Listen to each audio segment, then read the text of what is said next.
आतापर्यंत 38 देशात पसरलेला कोरोनाचा ओमायक्रॉन व्हेरिएंट आता देशासह महाराष्ट्रात धडकलाय.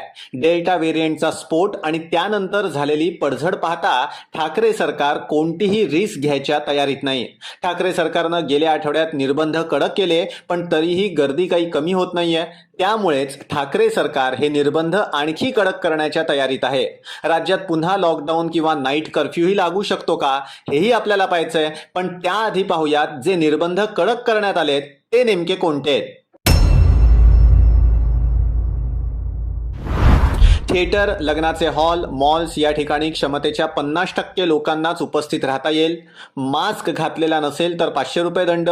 दुकानात ग्राहकाकडे मास्क घातला नसेल तर दुकानदाराला 10,000 रुपये दंड. मॉलमध्ये कोणी मास्क घातला नसेल तर मालकाला 50,000 दंड. राजकीय सभा कार्यक्रमात कोविड नियमांचं उल्लंघन केल्यास 50,000 रुपयांचा दंड. टॅक्सी किंवा खासगी वाहनात मास्क न घातल्यास 500 रुपये दंड. तसंच वाहन मालकालाही 500 रुपये दंड. सार्वजनिक वाहतुकीत केवळ पूर्ण लसीकरण झालेल्यांनाच प्रवास करता येणार. मॉल, सभागृह, कार्यक्रम या ठिकाणी लसीचे 2 डोस असलेल्यांनाच प्रवेश. प्रवास करताना लसीकरण प्रमाणपत्र, युनिव्हर्सल पास हवाच. ओमायक्रॉनचा धोका आणि डेल्टाचा अनुभव लक्षात घेता ठाकरे सरकारनं निर्बंध कडक केलेत. राज्यात हिवाळी अधिवेशन तोंडावर आहे, पण आत्ता तरी कोणताही लॉकडाऊन लावण्याचा विचार नाही. आता नियम कडक केलेत, निर्बंध लावलेले नाहीत. लोकांनी गर्दी करू नये. जरी निर्बंध कडक करायचे असले तरी ते टप्प्याटप्प्यानं आणि पूर्वसूचना देऊनच करण्यात येतील, असं आरोग्यमंत्री राजेश टोपेंनी स्पष्ट केलंय.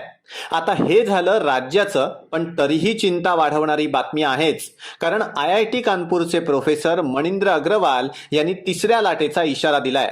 जानेवारी 2022 पासून तिसऱ्या लाटेला सुरुवात होऊ शकते असा इशारा देण्यात आलाय. अग्रवाल यांनी दक्षिण आफ्रिका आणि दुसऱ्या देशांच्या आकडेवारीचा अभ्यास करून हा दावा केलाय.